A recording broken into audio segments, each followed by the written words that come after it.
Hey guys, what's up? It's Eric with Advanced Level Automotive. Welcome back to the channel. Welcome back to part 3 of Project Purple Rain. If you guys remember from part 2, we got done painting the valve covers, the intake manifold. Today, in part 3, we're gonna try to get everything put back together. Hopefully try to get this thing up and running. Now, before I put everything back together, while I have the intake manifold off, I do wanna take this time to go ahead and put in some of this ACDELCO top engine cleaner. You guys may have seen me use this before. This stuff works really good for breaking down carbon. And if you guys saw the last video or the video before, you know that when we looked at the inside of this engine, it was really, really dirty. The top of the pistons were really dirty. The back of the valves were really dirty. So the plan tonight is to go ahead and pour a little bit of this into each of the cylinders, let this stuff sit overnight. Then in the morning, we're gonna crank the engine over and blow all this stuff out. That should help us immensely to try to get this engine back into top running condition. And like I said, right now, while we have the spark plugs out, while we have the intake manifold out, this is a good opportunity to do that. Anyway, with no time to waste, let's go ahead and get started. Okay guys, so nothing scientific. We're just gonna take a funnel like this and we're going to give each cylinder a couple of swigs of this top engine cleaner. Now, normally what I would do is pour this stuff into the spark plug hole, but the nice thing about it is that right now we don't have the intake manifold installed. So we have the intake ports wide open, easy access for us to go ahead and take a funnel, stick it into the intake port like that. Then we're going to use that to pour our engine cleaner into the cylinder. Now, of course, some of the valves are in the closed position. So once we give each cylinder a couple of swigs of fluid, we're gonna have to turn the engine over by hand just a couple of times to make sure that we get each valve to open up and allow the fluid to drop into the cylinder. So let's get started.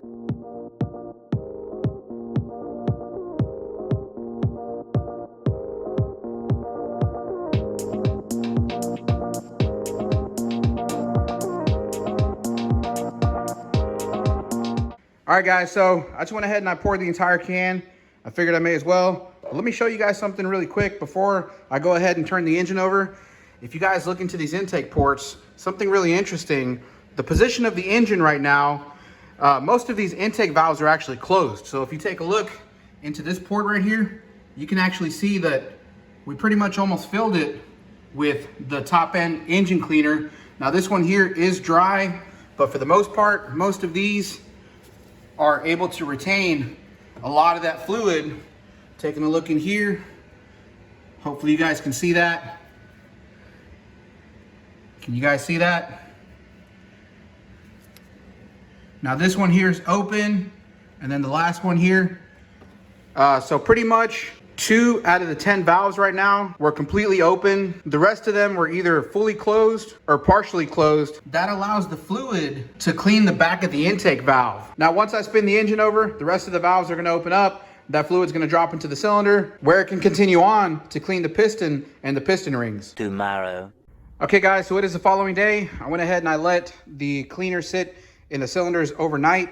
What I did do was I took a long breaker bar like that and I spun the engine over and I allowed the fluid to drain from the intake ports into the cylinders. And then what I went ahead and did was the 2 valves that were open at the time, once they were closed, I went ahead and I filled those up with some cleaner to make sure they got cleaned out. I let it sit for a couple of hours and then I spun the engine over again just to make sure we got the fluid into each of the cylinders. And this morning I came out, I spun the engine over by hand once again using the breaker bar. And this time I did plenty of revolutions to make sure that I got all of the fluid out of each of the cylinders. There is one thing that I want to do while we still have this nice and open, and that is to clean up this engine valley here. And I mean, it's not so much important as it is for aesthetic appeal. I figured while we have this thing out, you guys can see it's got plenty of residual oil from the oil leak that was happening from the valve covers here. Now, I did take a vacuum and vacuumed up most of the crap that was in there. So really, we just need to use a degreaser, scrub this area, and wash it down to make it look nice and clean.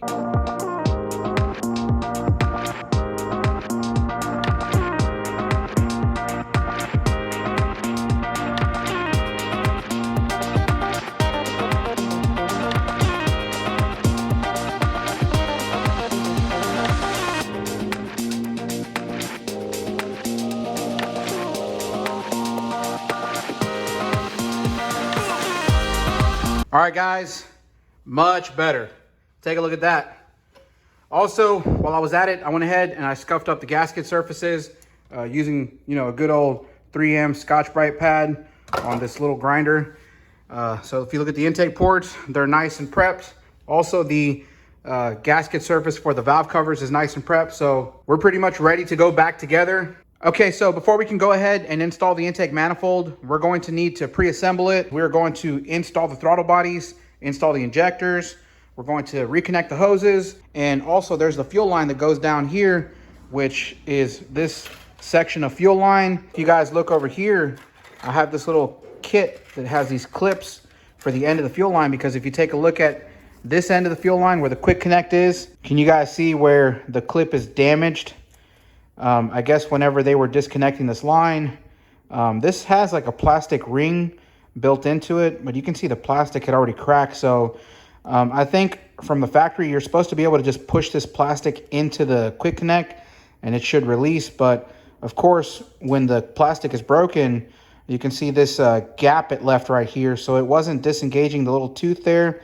So I guess they ended up trying to use some type of pick tool or something, or I don't know what they did, but they ended up bending the tab inside of here and messing up the clip that goes inside of this. So I don't want to have any problems or issues with this fuel line popping off. So I went ahead and I bought this assortment here. It comes with different sizes. You guys can see the little clips that go inside the fuel line. It is a Dorman part number 800-093. So hopefully one of these is going to fit. That way we can be sure that our line is secure. Then if you guys look over here, I have the throttle body gaskets. Now, these gaskets, I did have some trouble finding them, because everywhere that I went, when they looked it up by a 1993 Viper, they didn't have these gaskets. But if you look it up as a Jeep Eagle 4.6 242 engine, 91 through 95, this is going to be a part number 60948. So if you guys are working on a Viper and you're having trouble finding the throttle body gaskets, this is the part number that you're going to need. Anyway, with no time to waste, let's go ahead and get started. Okay, so I'm just going to take a pick tool like this, and I'm going to pop this clip out.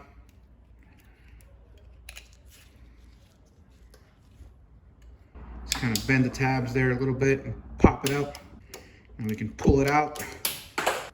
That went flying across the room. No big deal. We got our new ones right here. Let me open this up. Looks like it's going to be the smallest one. Fits right in there. But before I push this in there, you guys can see the way these tabs are. They're fully bent outwards. So what I'm going to do is I'm going to take some pliers and kind of fold these in a little bit, just to make the installation a little bit easier. Okay, so I've got these pliers here. I'm just going to squeeze these tabs a little bit, like so. Okay, so our tabs are folded in. We're ready to install this thing. We're just going to go ahead and take the line and push this into the end of it. You got to kind of squeeze it and compress it. There we go. Now we're all set.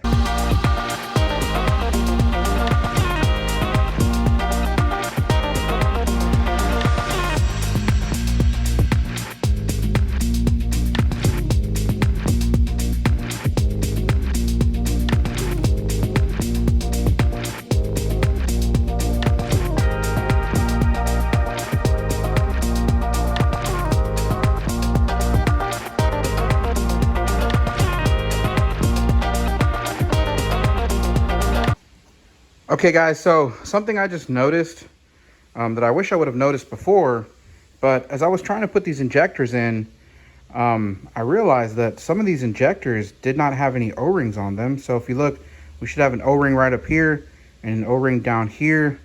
I mean, some of these injectors do. You can see that O-ring here at the top and the O-ring down here at the bottom.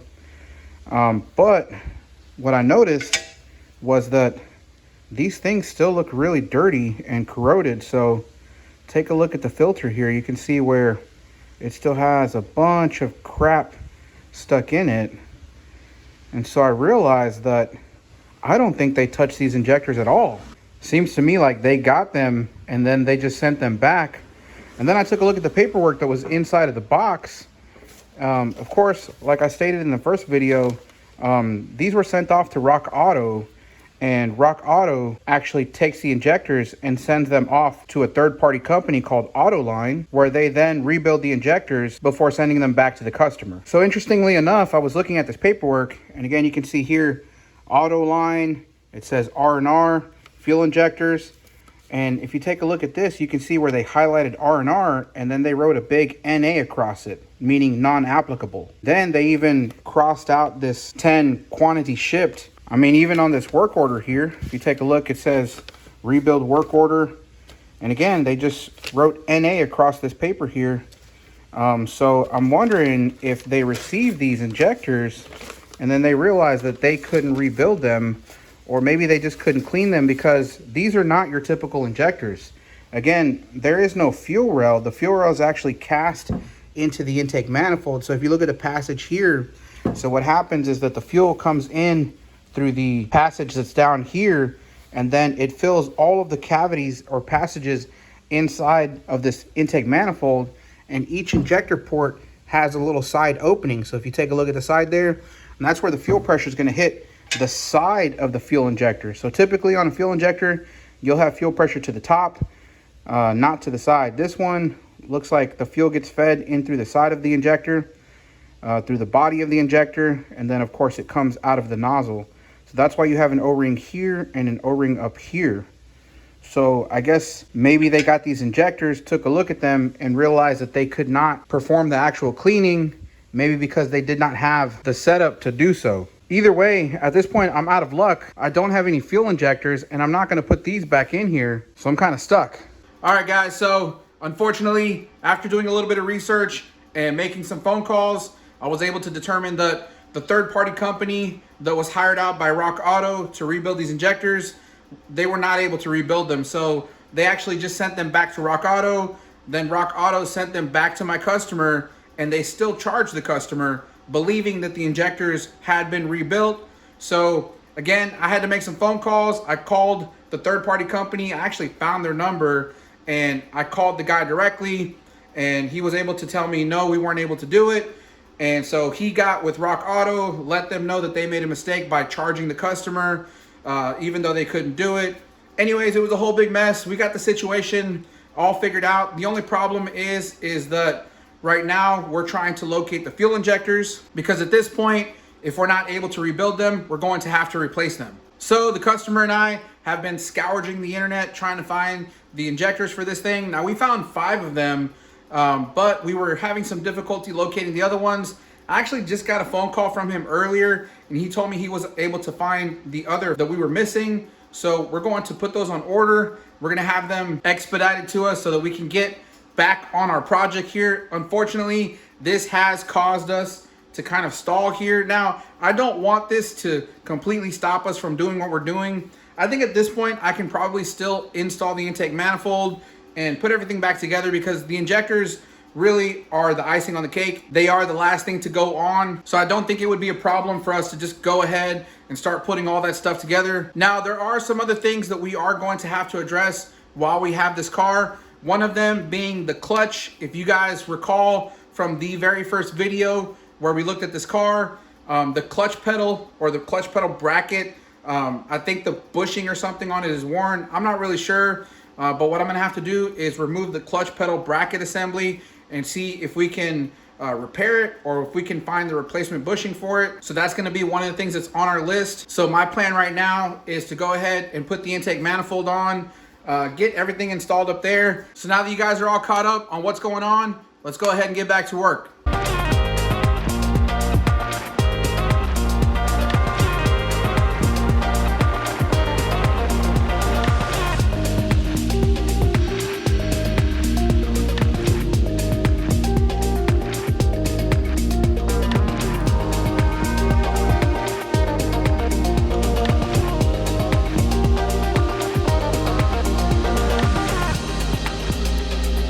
All right, guys, so as you can see, I managed to get the intake manifold on. Now, that was a real pain in the butt. I know you guys watched that in time lapse, but in all actuality, that took me probably close to an hour to get that intake manifold on there seated properly. For one, because again, like I said, guys, I did not remove this intake manifold, so I really didn't know how it was going to go on. I really had trouble trying to get the fuel line that was on the backside over here to figure out where it was routed behind the engine block, because there's a crossover tube or something back here, and I wasn't sure if it went behind it or in front of it or around it or whatever the case was. So I kind of had to you know, pick it up and put it in and then take it back out. And mind you guys, this thing is not light. It is pretty heavy. I mean, it'll do a number on your back if you're having to pick it up and bend over these large fender areas over here. Anyways, I got this thing installed.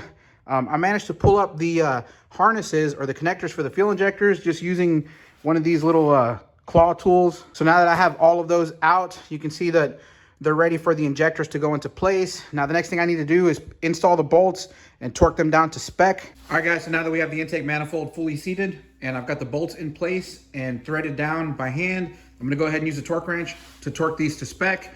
Now the spec on this is 200 inch-pounds, so I'm gonna go ahead and torque these down.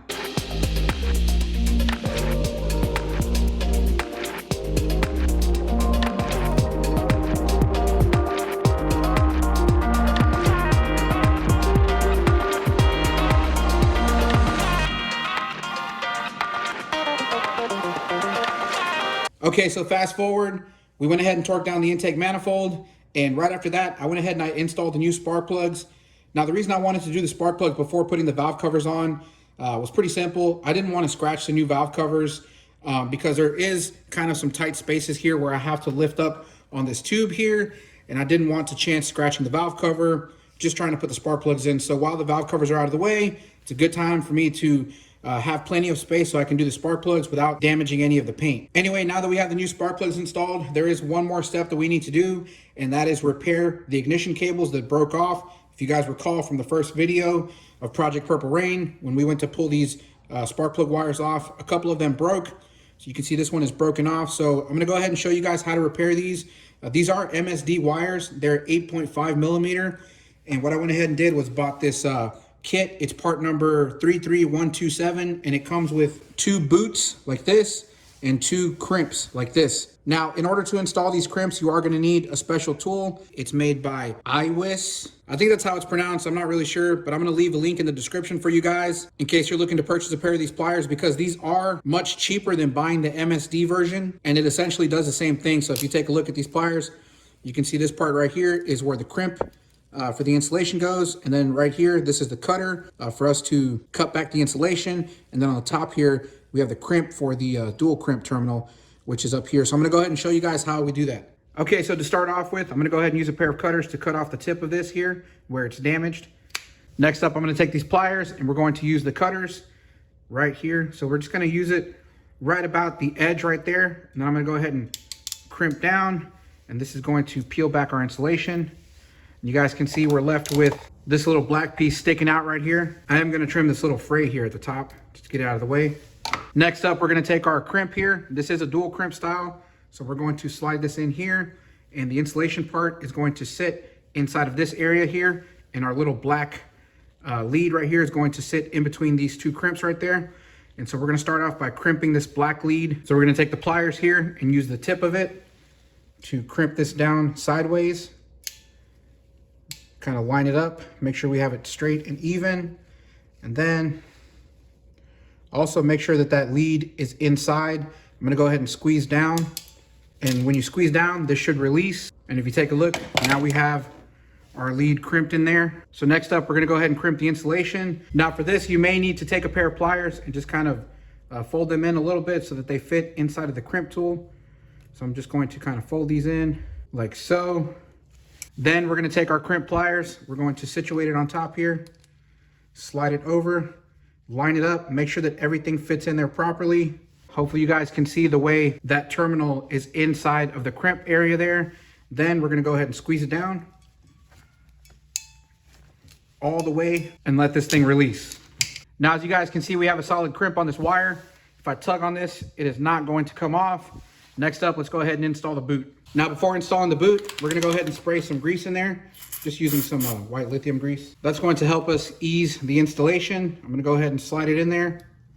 And you wanna slide it until it gets to the point where it stops.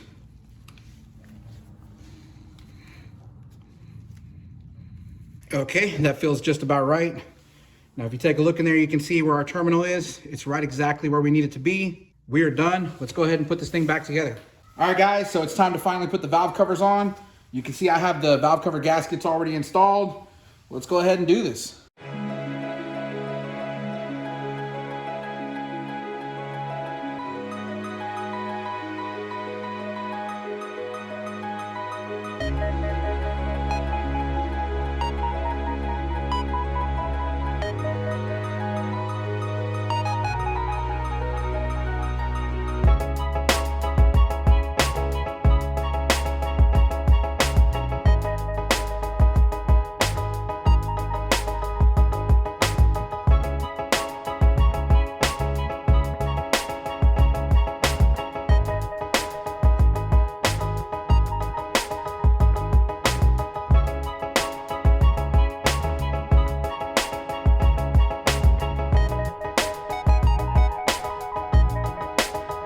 right, guys, so you can see we have the valve cover attached now. It's torqued down to spec. I also went ahead and I attached all of the accessories, the spark plug wires, the engine oil cap, the PCV valve, the idle air intake hose. Everything here is done. Let's go ahead and move to the other side.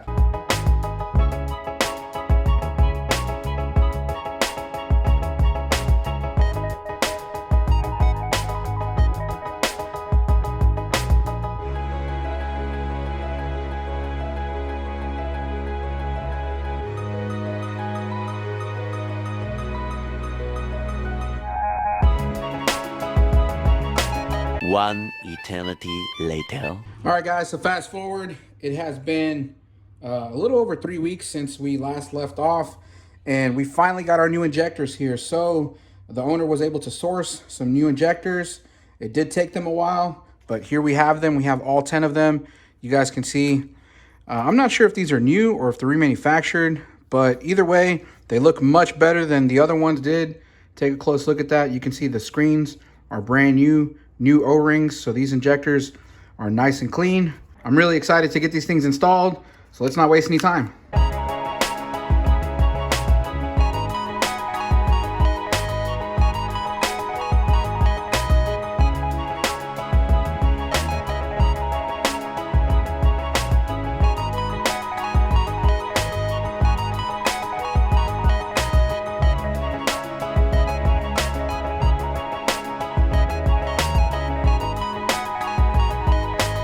All right, guys, so I've got everything back together. I went ahead and I connected the throttle cables, all of the vacuum lines. Again, we installed the injectors. I put all of these brackets on the injectors, plugged them all in. Everything is connected, ready to go. I went ahead and I changed the oil. I put a brand new oil filter on there, filled it up with full synthetic oil, 7.5 quarts. I made sure there was coolant in the system. The system was pretty low, so I don't know if it had a leak. I mean, it came in here like that because I know since the time it's been here, it hasn't leaked any coolant on the floor. But there really wasn't hardly anything inside the system, so I got that filled up. Anyway, it's time for the moment of truth. Let's go ahead and try to start this thing up.